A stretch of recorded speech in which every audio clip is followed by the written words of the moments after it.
Ciao ragazze mie e ragazzi miei e bentornati sul mio canale. Allora, ho appena finito di leggere una mail di una nostra sorella e colgo subito l'occasione per farvi un podcast.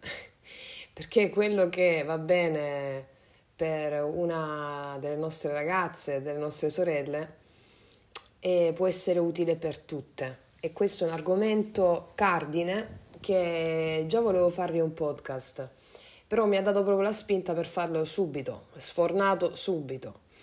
Allora, la nostra sorella ci dice che la mamma ha dei problemi di salute e come può fare per innalzare le sue vibrazioni e come può aiutarla.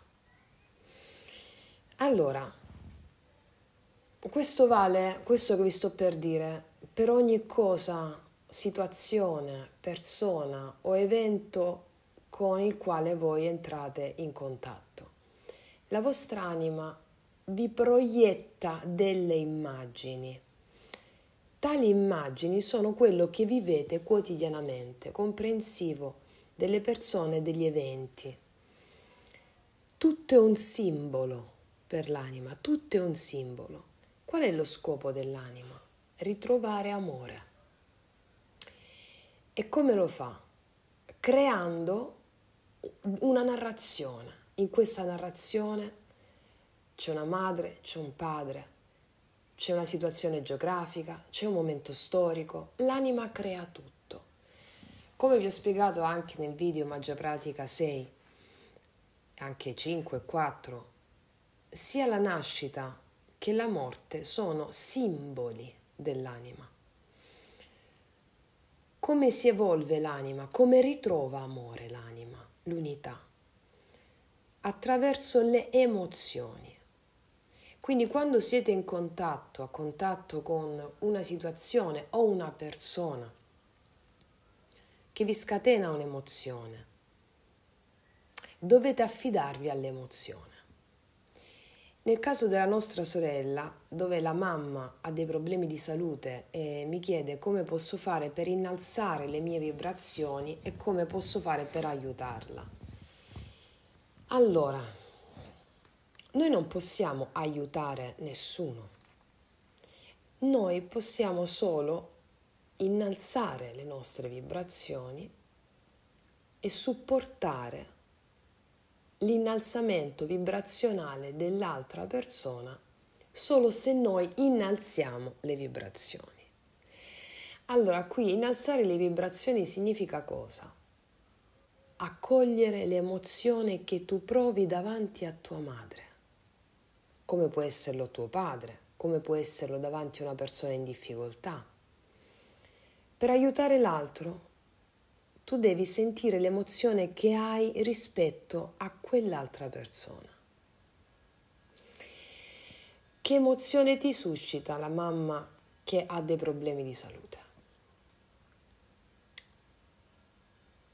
Abbandono, rabbia, tristezza, impotenza? Bene, qualsiasi sia la sensazione, devi chiederti qual è questa emozione. Qual è questa emozione? Impotenza?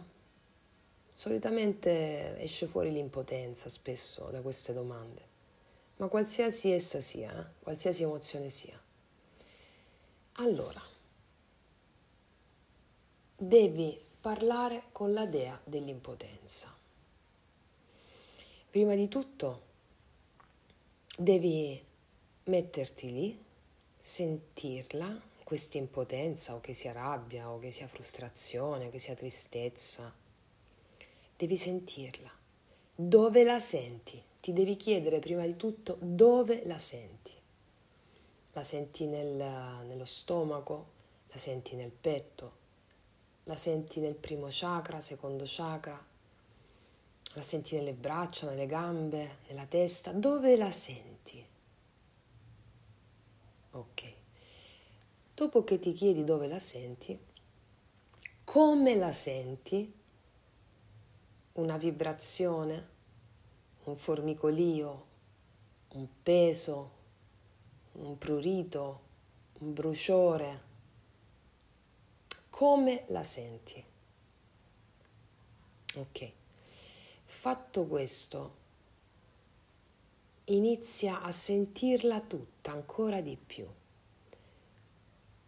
Aumenta il respiro, respirando dalla bocca, così.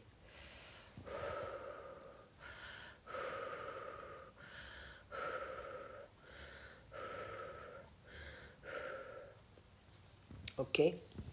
Aumentate il respiro con la bocca, in modo tale da aumentare la sensazione. Noi dobbiamo aumentare la sensazione, non dobbiamo anestetizzarla, non dobbiamo anestetizzare la potenza del Dio, ma dobbiamo aumentarla, celebrarla. E mentre tu la senti, a un certo punto visualizza questo Dio ad occhi chiusi o questa dea e chiedi al Dio o la dea: aiutami a vedere quello che ancora non sto vedendo. Aiutami a vedere quello che ancora non sto vedendo. Aiutami a vedere quello che ancora non sto vedendo. Io ho fede in te. Io mi affido a te. Fammi essere alla tua altezza. Poi metti le mani sul cuore e di: permango nella fede, nella gratitudine e nell'entusiasmo. In questo modo il Dio ti risponderà. Però il Dio non risponde con la mente, come facciamo noi. Il Dio ti risponde attraverso le immagini che ti proietterà poco dopo. Tale immagini sono quello che ti accade, va bene? Le esperienze che ti accadono poco dopo aver fatto questa pratica. Fatela sempre questa pratica, fatela sempre, spesso, almeno 2-3 volte al giorno, va bene? Le immagini sono lo strumento attraverso cui l'anima ti parla e queste immagini sono gli eventi, i fatti. In questo modo tu troverai anche il modo per supportare l'altra persona. Ma prima avviene proprio il contatto con il Dio o con la dea. E il Dio o la dea ti regala, ti dà il suo potere. E quindi per alzare le tue vibrazioni, che significa includere il Dio, per aiutare l'altro, che è un'immagine della tua anima, perché ogni cosa che tu vedi sotto forma di immagini che la tua anima ti proietta, che sono eventi, circostanze, persone che vivi, ti scatena un'emozione, un Dio. E quelle emozioni sono le emozioni che karmicamente devi avere per sciogliere le tue paure, le tue resistenze e i tuoi attaccamenti che ti separano da amore. Ricordiamo il mito di amore psiche. E quindi l'immagine di una mamma che non sta bene, come può essere un papà che non sta bene, o l'immagine di un amico, di un'amica, o le immagini che ti proietta l'anima durante la giornata, facendoti vedere una persona anche sconosciuta che non sta bene, o qualsiasi tipo di immagine, come può esserlo anche altri tipi di emozioni, no? Tipo la rabbia, una persona, qualcosa che vedi e ti scatena rabbia o frustrazione. Quelle sono immagini che tu devi avere affinché tu possa sciogliere paure, attaccamenti e resistenze che ti separano da amore. Il Buddha diceva che noi abbiamo 1500 attaccamenti, 500 legati al corpo fisico, 500 legati al corpo emotivo, le emozioni, e 500 legati al corpo mentale, che di vita in vita e di morte in morte noi ci adoperiamo per sciogliere. Come li sciogliamo? Grazie a quello che l'anima ti proietta sotto forma di immagini, che è la tua creazione di vita. Le immagini sono eventi, entità, spiriti, sono eventi, circostanze. Quello è il linguaggio attraverso cui l'anima ti parla. Quindi, per ogni cosa che vivete, chiedetevi qual è l'emozione che mi suscita, che cos'è, chi è questa emozione, quale Dio è, che Dea è, dove la sento, come la sento, e mi affido. Aiutami a vedere quello che ancora non vedo. Fede totale in quello che vi accade. Non possiamo aiutare l'altro, ma possiamo riconoscere quello che l'altro ci sta mandando e supportare anche la sua evoluzione. Ma ogni cosa che ci accade è il nostro mondo, è il nostro mondo.